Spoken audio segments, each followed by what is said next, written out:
Dan sesungguhnya manusia belum berbuat baik ketika dia berbuat baik. Apalagi dia sadar akan perbuatannya. Kalau dia sadar bahwa dia telah berbuat baik, berarti dia belum berbuat baik. Tapi kalau dia melakukannya secara spontan, tanpa ada perhitungan, berarti ini perbuatan baik yang benar.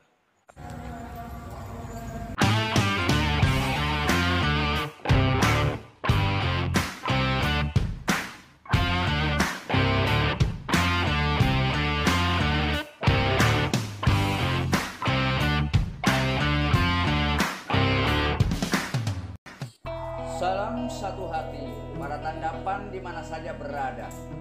Pertama-tama yang mengucapkan puji syukur dan berterima kasih sebesar-besarnya kepada Tuhan yang Maha Cinta atas seluruh kenikmatan yang senantiasa Engkau anugerahkan kepada kami semuanya. Dan kedua, yang ingin mengucapkan terima kasih kepada Niang Rosa Hamiza Azziha, Bunda Niang Rosa Hamiza, yang selalu memberikan semangat dan dukungannya kepada Hyang dalam mendampingi hidup Hyang. Salam cerdas selaras, sahabat-sahabat semuanya yang ada di seluruh Nusantara. Dalam Rahayu, bertemu kembali dengan Hyang Weldo dalam acara Bincang-Bincang Santai. Kali ini Hyang tertarik untuk membicarakan tentang kesaksian, tentang bersaksi. Apa sebenarnya yang dimaksud dengan bersaksi? Apakah kita sudah benar-benar bersaksi? Tapi permasalahan yang paling inti bukan masalah dua kalimatnya, tapi adalah tentang kesaksian itu sendiri. Apa yang dimaksud dengan kesaksian? Apakah perbedaannya menjadi saksi, apakah sama dengan menjadi penonton? Selamat datang semuanya, bertemu kembali dengan Hyang. Mari kita belajar bersama ya, tentang sesuatu yang sudah biasa kita dengar, tapi sepertinya kita nggak puas dengan apa yang kita dengar tentang apa itu yang dimaksud dengan bersaksi. Tema yang sedang Hyang ingin bicarakan adalah tema tentang sahadat atau sedikit cerita tentang sahadat atau pengalaman tentang apa itu sahadat. Ya, tapi kita ini berbicara di wilayah spiritualitas. Iya. Bukan di wilayah agama. Ternyata menjadi saksi itu tidak sesederhana itu. Iya. Dia sesuatu yang substansial. Cuma banyak orang yang tidak memahami bagaimana substansialnya apa yang kita lakukan dengan bersaksi. Sehingga kenapa kok dalam agama tertentu kalau kita mau masuk ke dalam agama itu kita harus bersaksi dahulu. Ternyata bersaksi itu memang sangat substansial. Sangat-sangat substansial. Cuma banyak manusia yang tidak tahu dan tidak memahami. Ini universal sekali loh bersaksi. Iya. Sangat universal. Itu permasalahan spiritual, bukan agama. Orang-orang agama memahami syahadat hanya sebatas mengucapkan dua kalimat syahadat atau bersaksi atas nama kepercayaan tertentu. Iya. Sedangkan secara spiritual bersaksi itu tidak sedangkal dan tidak sebatas itu. Iya. Dan tentu saja dalam masalah ini kita nggak bicara masalah ayat. Iya. Ini masalah spiritual ini. Ayatnya boleh dicari sendiri nanti. Iya. Ya. Karena kita ini membicarakan syahadat bukan dalam pengertian yang sempit. Iya. Dia universal. Dia bukan milik agama tertentu atau penganut tertentu. Hanya kebetulan bahasa Arabnya itu syahadat, bersahadat. Iya. Tapi pengertian bersahadat adalah bersaksi. Jadi orang yang sudah bersaksi berarti dia disebut sebagai seorang saksi. Tapi pengertian sebagai seorang saksi tidak sedangkal itu. Karena orang disebut sebagai saksi saat orang itu sadar sebagai dirinya yang sebenarnya. Ketika orang bersaksi, itu berarti dia berada di dalam kesadaran yang penuh. Atau dengan kata lain, pada saat kita mampu menjadi seorang saksi, pikiran kita tidak ada lagi. Jadi menjadi saksi itu bukan perkara biasa. Menjadi saksi artinya sadar, terlibat dalam suatu keadaan, terlibat dalam suatu keberadaan. Apakah seorang saksi sama dengan seorang penonton? Tidak sama sekali. Kalau seorang penonton, dia duduk di pinggir, dia tidak terlibat sama sekali dengan yang ditonton. Dia bisa duduk berjam-jam di atas kursi di depan TV, dan dia nggak peduli dengan apa yang ditonton, dan tidak ada keterlibatan sama sekali. Itulah penonton. Ya, sebagai saksi dia terlibat, ikut berpartisipasi, dia terlibat dan ikut memberikan keberadaannya. Kalau kita berbicara tentang kesaksian, ini dalam kajian dan dalam tataran spiritualitas. Karena ketika seseorang menjadi saksi, ya, ketika seseorang ingin bersaksi, berarti dia siap. Ada yang ketakutan di dalam diri kita.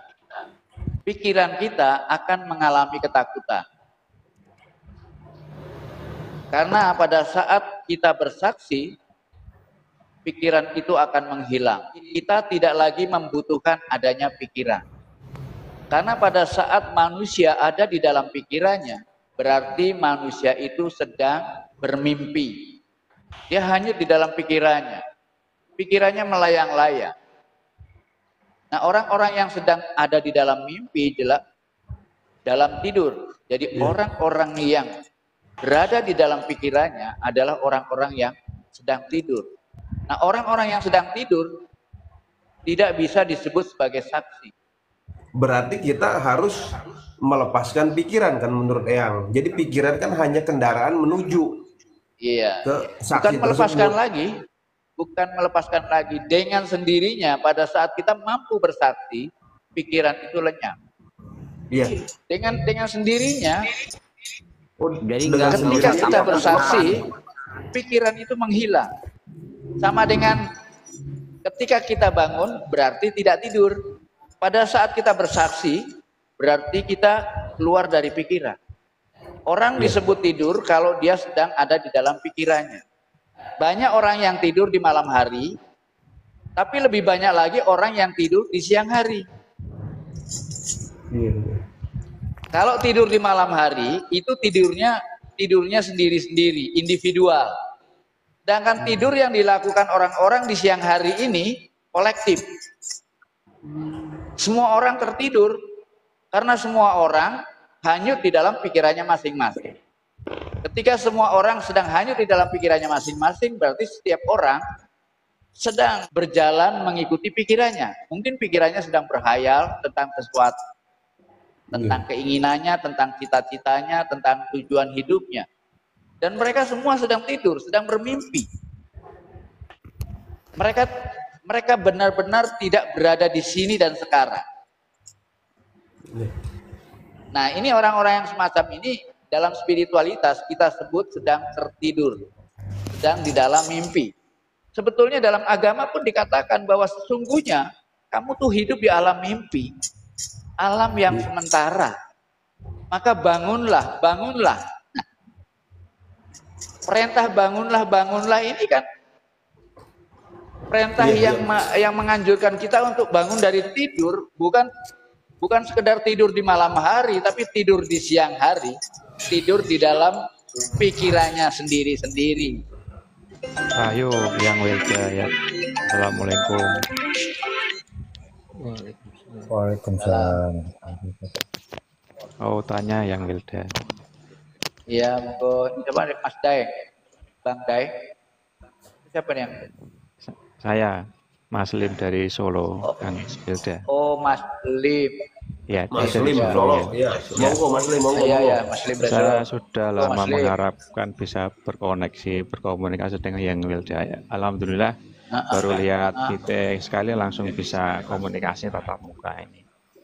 Ini yang saya tanyakan. Ini kan saya itu seorang berjalan, saya mencari jati diri, mencari guru sejati. Dalam kesadaran itu, saya mengalami kebangkitan spiritual. Ya, dalam kebangkitan spiritual itu, saya mengalami sebuah perjalanan rohaniah gitu yang. Ya, setelah saya mengalami perjalanan rohaniah, saya mendapatkan sebuah keyakinan dan iman saya bertambah gitu. Siapa diri saya, siapa Tuhan, kenapa saya diciptakan di dunia ini, saya sudah memahami. Yang saya tanyakan dalam perjalanan rohani saya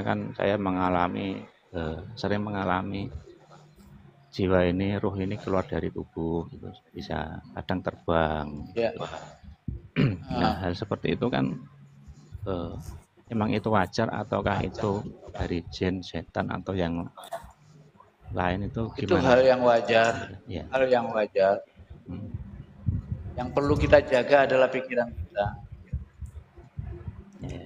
Apapun yang kita lakukan, kalau semuanya berjalan atas tuntunan, hati-hati dengan pikiran. Karena pikiran seringkali memberikan keraguan. Karena kalau sampean tahu, pikiran itu sebetulnya perwujudan dari iblis dan setan itu sendiri.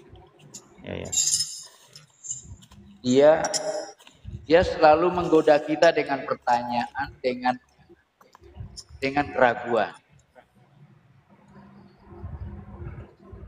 Ya, yang selalu membuat pertanyaan di dalam pikiran kita itu sebetulnya pikiran, bukan kita, tapi pikiran.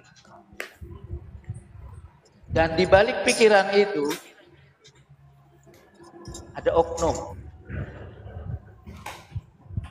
Kalau sampean pernah dengar di ayat-ayat bahwa yang disebut setan, dia menyesatkan kita dengan cara membisikkan. Nah, membisikkan melalui pikiran. Itu kan bahasa kitab suci. Ya sebetulnya pikiran kita inilah yang banyak menyesatkan.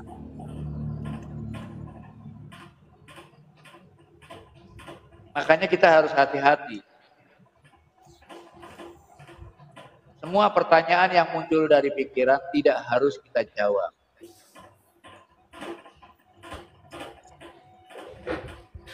Dia hanya bertanya. Kalau sampean menjawab, berarti sampean tergoda.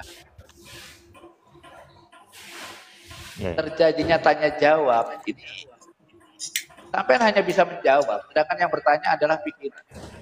Sampean digoda oleh pikiran.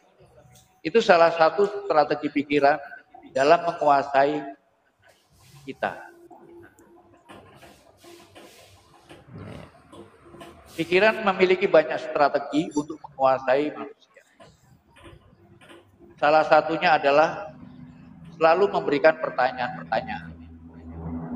Selalu menanamkan keraguan.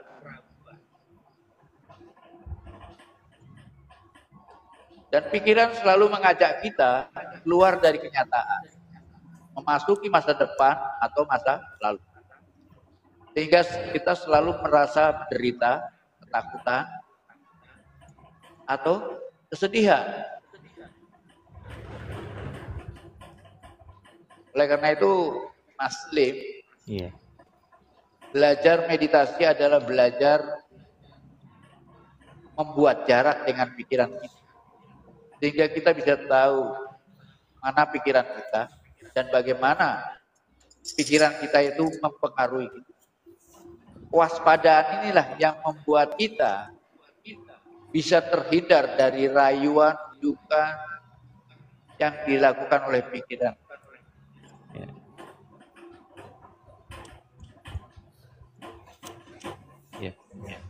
Dalam meditasi itu belajar bagaimana kita melepaskan diri dari pikiran dan mampu melihat pikiran dalam jarak tertentu. Dan kita bisa sadar, tahu bahwa pikiran dan aku itu berbeda.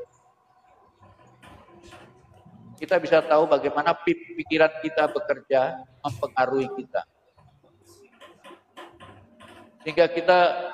Sehingga bisa meningkatkan kewaspadaan kita. Di sini. Inti daripada takwa sebetulnya adalah waspada.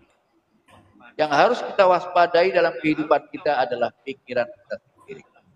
Nah, waspada itu juga merupakan bagian, waspada itu merupakan kualitas bagian dari pengalaman seorang saksi. Seorang saksi lalu waspada. Ya. Jadi kalau kita ini sedang berbicara tentang bersaksi, maka waspada adalah merupakan kualitas, merupakan bagian daripada kesaksian sendiri. Yang kalau di sini meditasi gerak atau meditasi konsentrasi yang dimaksud. Di yang ajarkan itu meditasinya macam-macam. Bisa lewat pernapasan, bisa lewat gerak tarian, bisa lewat kewaspadaan. Kita bisa melakukan meditasi lewat kewaspadaan. Mewaspadai pikiran, mewaspadai setiap sensasi. Bisa melalui fokus pada titik tertentu atau pada keadaan di antara. Ini namanya meditasi fokus pada sandia. Kita fokus pada sesuatu yang ada di antara. Itu juga bentuk meditasi. Dan ada meditasi yang sifatnya melakukan cipta, yang disebut dengan Visesakreva. Ini juga memiliki kekuatan tertentu, fungsi tertentu. Banyak. Jadi bukan hanya pernapasan saja. Bahkan pernapasan yang ajarkan banyak macamnya. Ada pernapasan air, ada pernapasan langit, ada pernapasan gunung, ada pernapasan pohon, ada pernapasan macam-macam. Bagaimana kita bisa bernapas lewat pori-pori, bagaimana kita bisa bernapas lewat mata, bagaimana kita bisa bernapas lewat jari-jari. Bukan hanya lewat lubang hidung kanan dan kiri, tapi kita bisa bernapas lewat pori-pori. Dan kita bisa merasakan bagaimana pori-pori itu menghisap atau menghembuskan napas. Banyak di sini kita banyak mengajarkan. Lewat tarian pun ada bermacam-macam. Lewat kewaspadaan ada bermacam-macam kewaspadaan. Itu yang saya sebut dengan Waistipa. Ada lewat tarian, gerakan tarian. Tarian itu juga rupanya dua.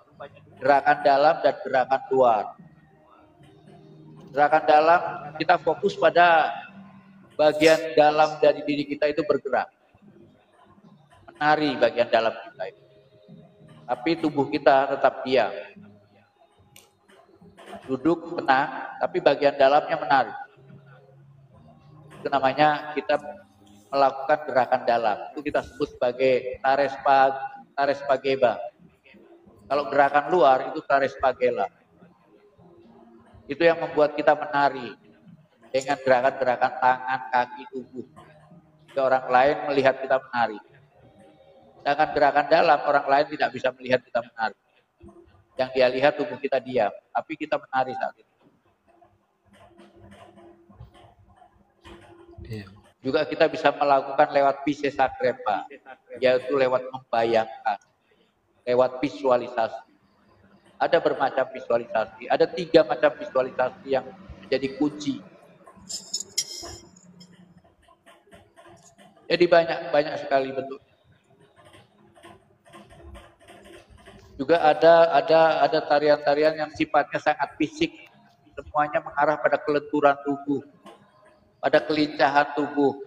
Ini yang disebut sebagai getar dava dan nataraga. Jadi nataraga itu beda dengan binaraga dan olahraga. Jadi yang juga mengajarkan yang namanya nataraga. Jelas berbeda dengan binaraga dan olahraga. Ya. Kalau olahraga itu sekedar gerak, binaraga itu hanya membesarkan otot, tapi di nataraga kita memaksimalkan semua potensi yang ada di dalam tubuh kita. Kita mengembalikan setiap bakat pada kemampuan alaminya.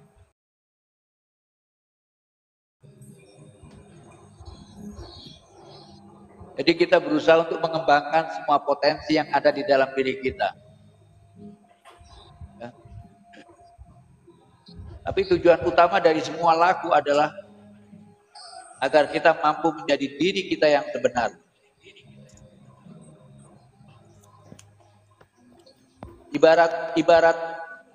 Ibarat telur harus menjadi ayam.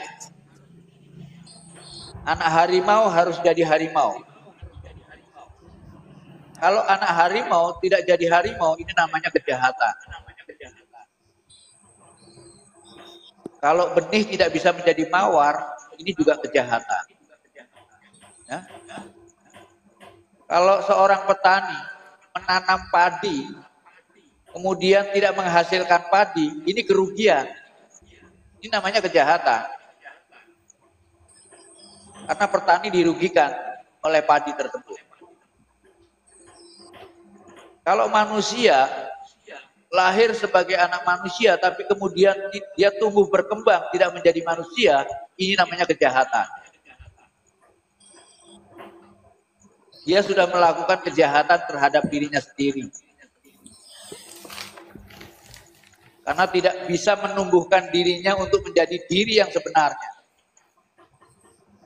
Orang-orang yang sudah melakukan kejahatan terhadap dirinya sendiri, maka dia pun akan melakukan kejahatan terhadap orang lain. Para penjahat adalah orang-orang yang tidak kenal diri. Maka dia tidak akan mengenal orang lain. Ya? Makanya disebut orang-orang yang nggak tahu diri. Orang-orang yang nggak tahu diri kan adalah orang-orang yang serangkali berbuat jahat. Nah, orang-orang yang nggak tahu diri adalah orang-orang yang nggak kenal diri, nggak kenal siapa diri. Nah, ini kejahatan yang kita lakukan terhadap diri kita sendiri.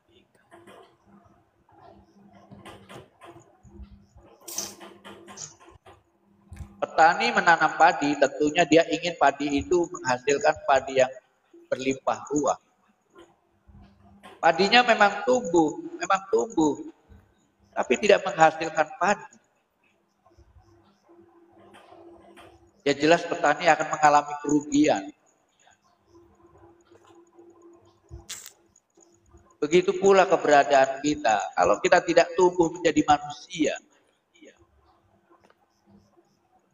jelas ini sebuah kejahatan. Bahkan lebih tinggi lagi, kita bukan sekedar manusia. Kita sesuatu yang lebih luhur, lebih mulia dari sekedar manusia. Itu yang harus kita cari. Itu yang kita sebut sebagai jati diri. Kalau kita tidak mampu menjadi jati diri, itu sebuah kejahatan yang kita lakukan terhadap diri kita sendiri. Yang akan berakibat bisa merugikan yang lain.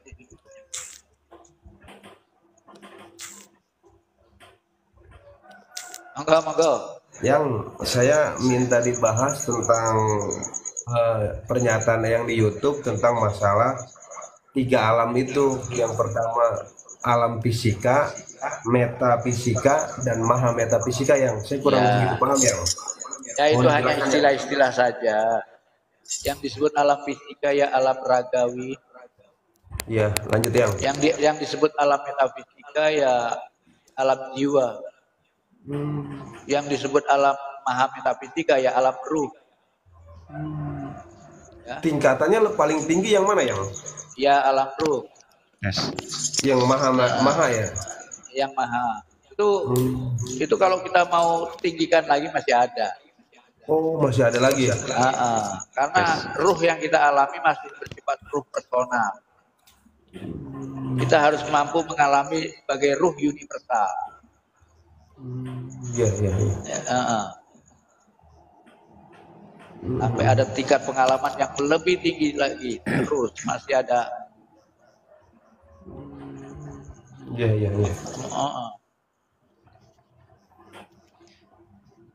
yang Welda. Yang kalau Ya, kalau kita kembali di jiwa atau di ruh yang apa itu? ya kalau kita kembali ke Tuhan itu menyangkut jiwa atau ruh. Pada saat kita wafat gitu, Iya yang ya pada saat kita wafat, yang terjadi adalah kehancuran tubuh ragawi. Sehingga ruh harus kembali ke alamnya. Alam ruh apa? Maksudnya jiwa kembali ke alamnya. Jiwa tidak mengalami kematian. Yang mengalami kematian adalah tubuh. Apa yang alami jiwa pada saat tubuh kita tidak ada adalah tidur.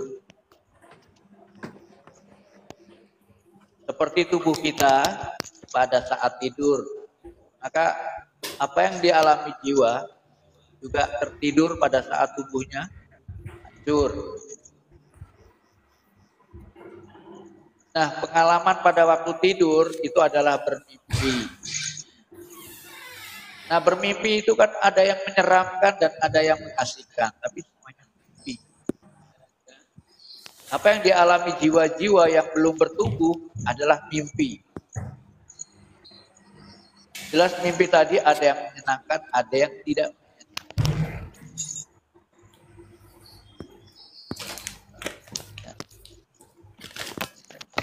Ketika jiwa itu memiliki tubuh baru, di saat itulah jiwa baru mengalami kehidupan. Tidak lagi dalam yang pada waktu kita tidur jiwa ada yang bermain kan yang ya, jiwa tidak tidur.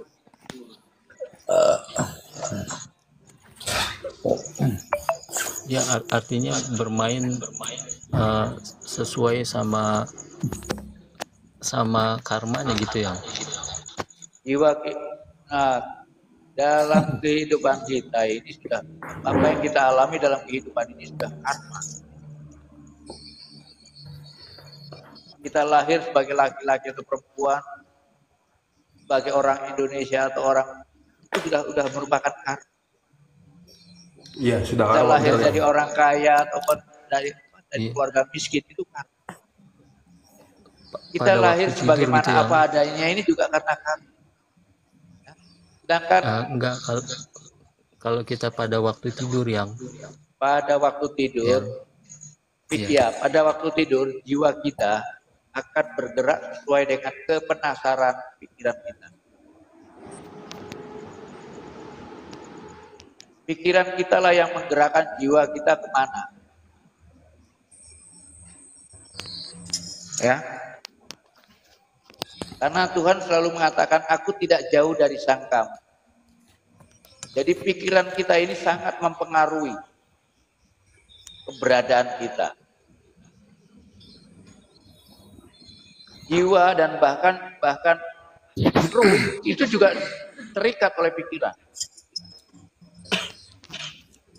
Makanya tergantung pada pikiran kita.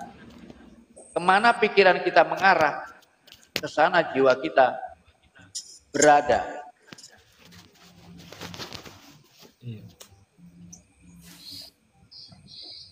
Jangankan kok kita, jangan kok ruh. Tuhan sendiri mengatakan, aku nggak jauh dari sang kamu.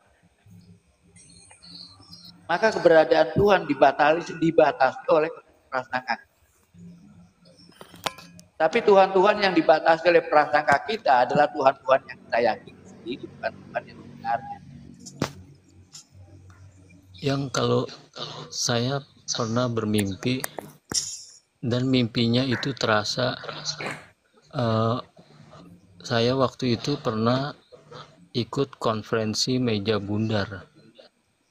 Dan dalam itu, mimpinya itu? Iya, dan itu terasa gitu yang. Itu gimana yang? Ya bisa saja itu sebuah dezam. Untuk membuktikan adanya mungkin bisa melacak apa yang disaksikan dalam mimpi. Kemudian mungkin sampean bisa menyelidiki tempat kejadian itu di mana. Kalau meja bundar itu ada di mana, mungkin sampean bisa datang ke tempat itu. Kalau di Belanda. Lakukan meditasi, atau sampean bisa melakukan meditasi kalau tempat itu jauh, tidak terjangkau, sampean bisa melakukan meditasi di sini di tempat sampean berada. Tapi berusaha untuk mencari. Tidak dikehendaki yang tiba-tiba, pokoknya kalau yang begitu-gitu datang dengan sendirinya gitu ya. Ya kalau sampean merasa penasaran bisa menyelidiki, tapi kalau merasa itu tidak begitu penting buat sampean ya nggak perlu melakukan apa-apa. Tapi kalau sampean merasa itu penting, atau karena sampean merasakan bahwa ini bukan sekedar pesan biasa, pesan yang perlu ada perhatian, ya sampean harus melakukan sesuatu. Itu pun kalau sampean tertarik untuk mengetahui lebih jauh. Ini tergantung pada keputusan sampean tadi. Iya.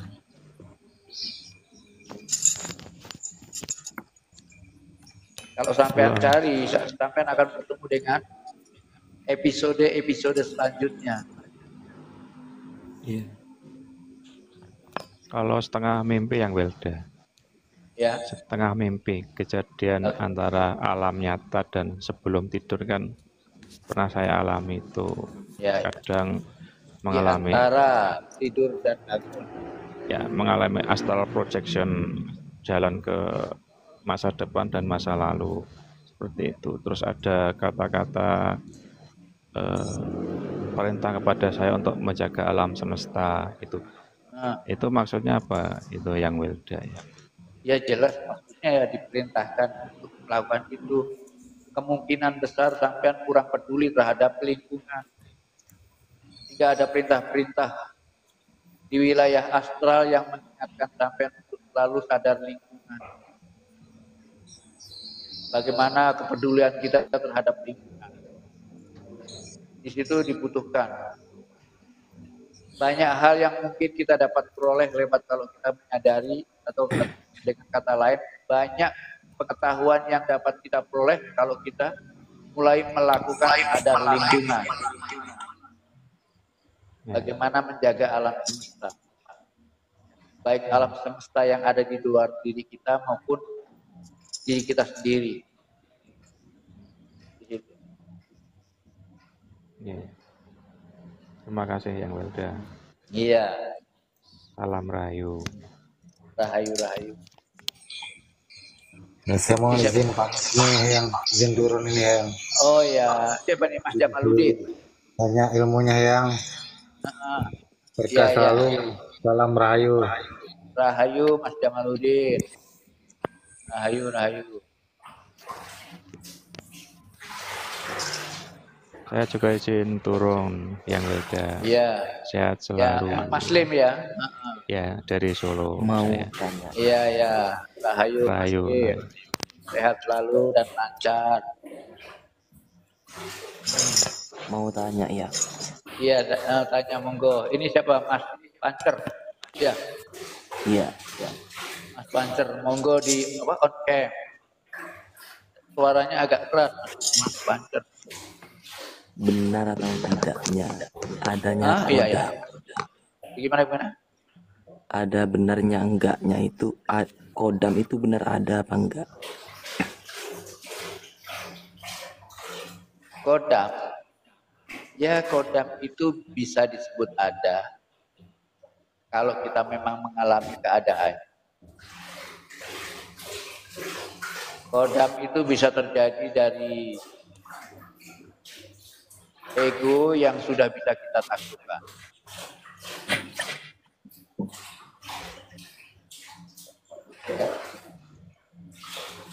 Jadi kodam itu bisa terjadi dari ego yang sudah bisa kita taklukkan. Dia perwujudan dari ego kita sendiri. Perbedaan sukma sama kodam itu apa ya?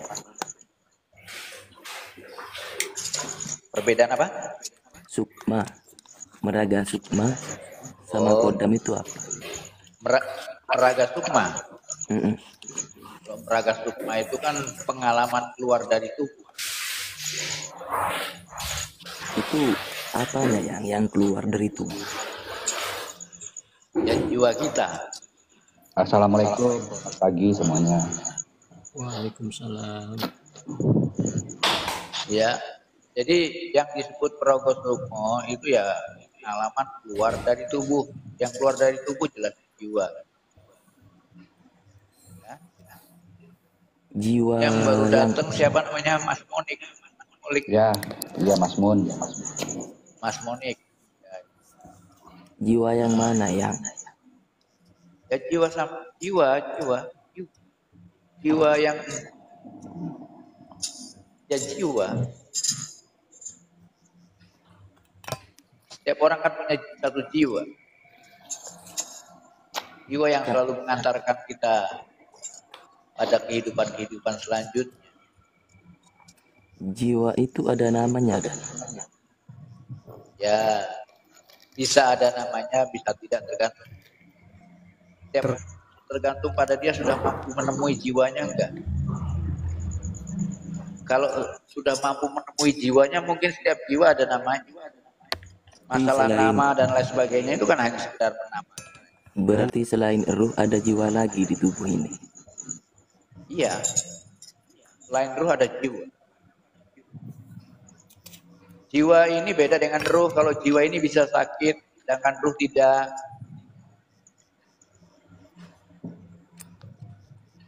Nah, Kalau yang sakit jiwa jiwa ini sakit ya. tugasnya menjadi penghubung, melakukan tugas sebagai menghubungkan. Artinya ada keinginan ruh yang harus dilakukan oleh tubuh. Nah, jiwa ini yang menyampaikan. Begitu pula. Berarti jiwa itu tubuh ya.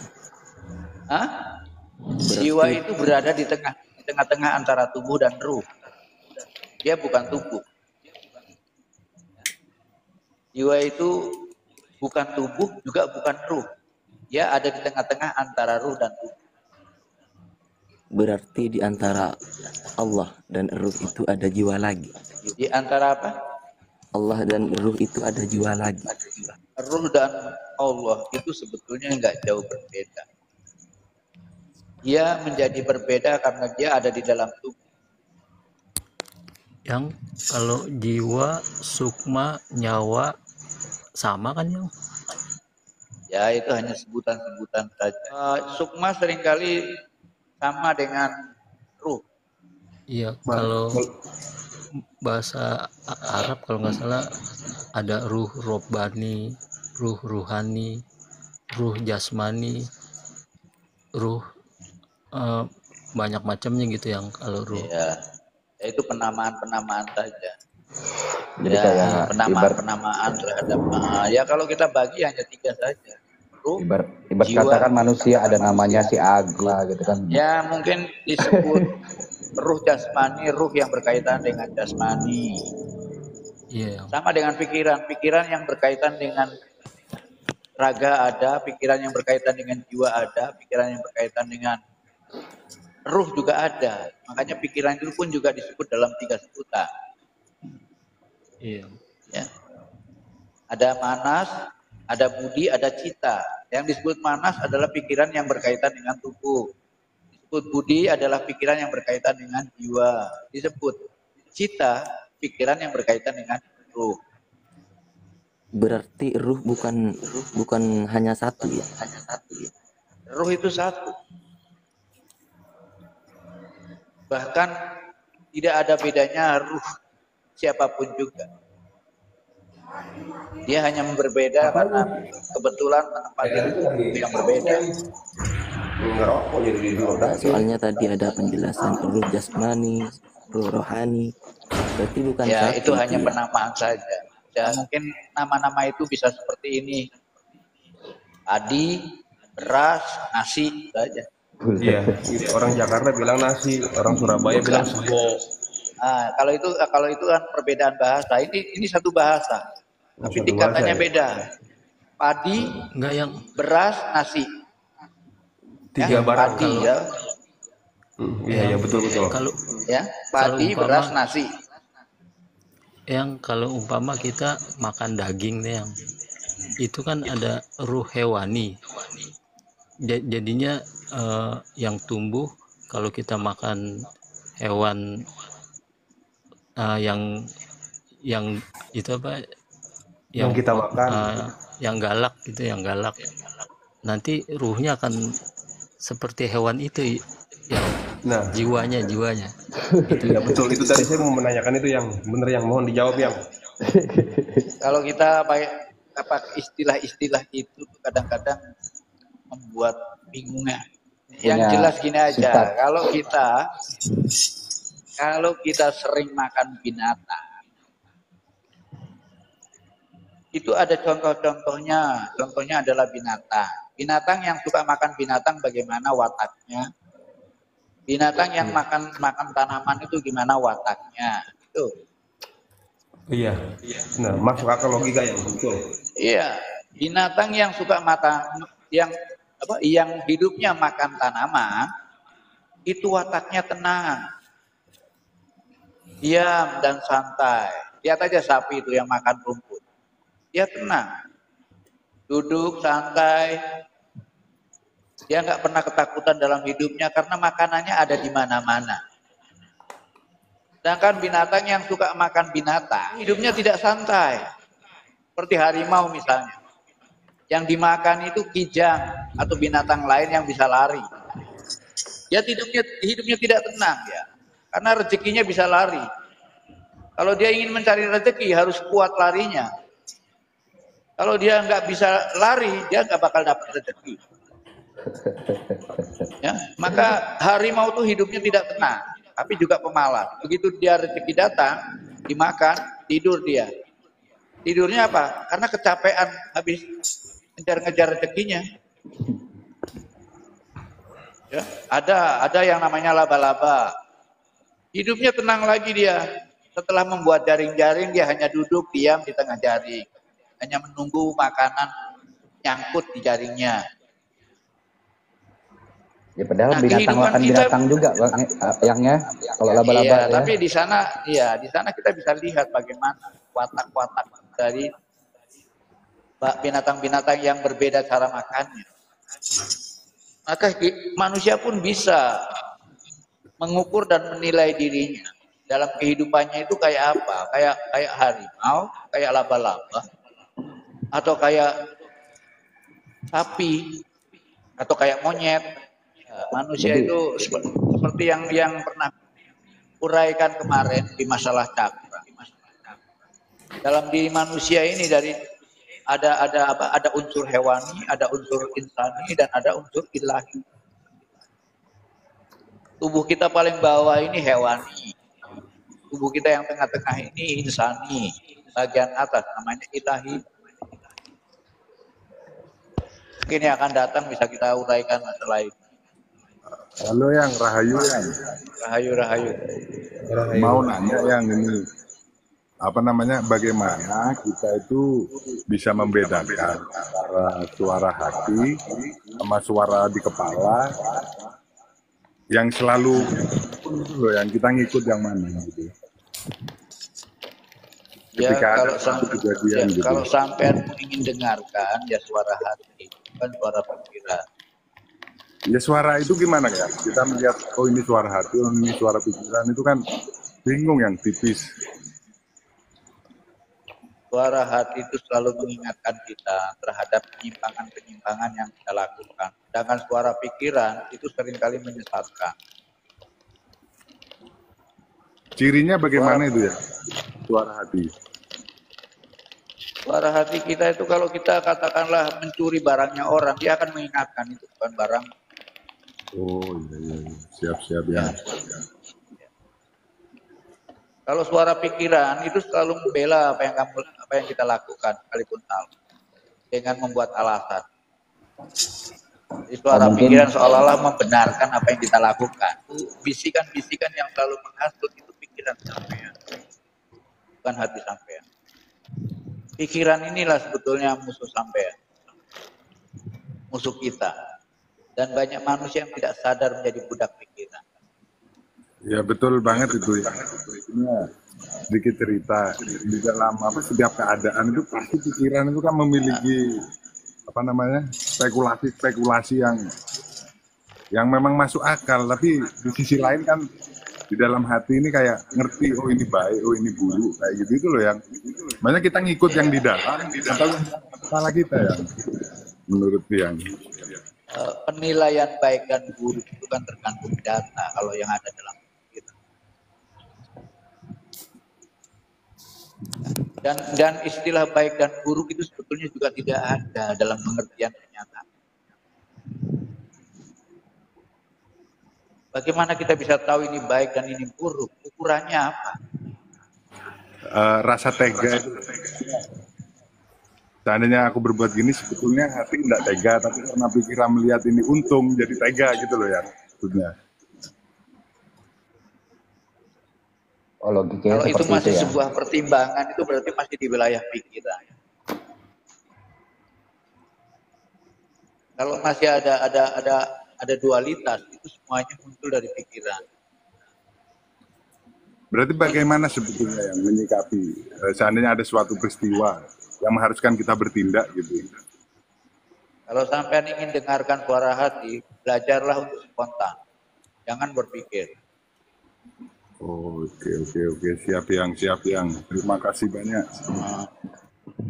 Makanya kadang kalau kita berbicara itu kan ada orang yang mengerti, ada yang tidak mengerti, dan ada yang membantah kan begitu, karena pola pikir kan beda-beda gitu ya. Yaitu kalau pola kita tergantung pada pola pikir. Makanya pembagian pola pikir kan tergantung pada masa. Anak-anak, remaja, dewasa, tua. Benar. Jadi pola pikir manusia terbagi dalam 4 masa. Anak-anak, remaja, dewasa, tua. Maka menghadapi mereka ya sesuaikan dengan pola pikir. Tapi juga kita harus tahu banyak orang-orang dewasa tapi punya keyakinan masih anak-anak.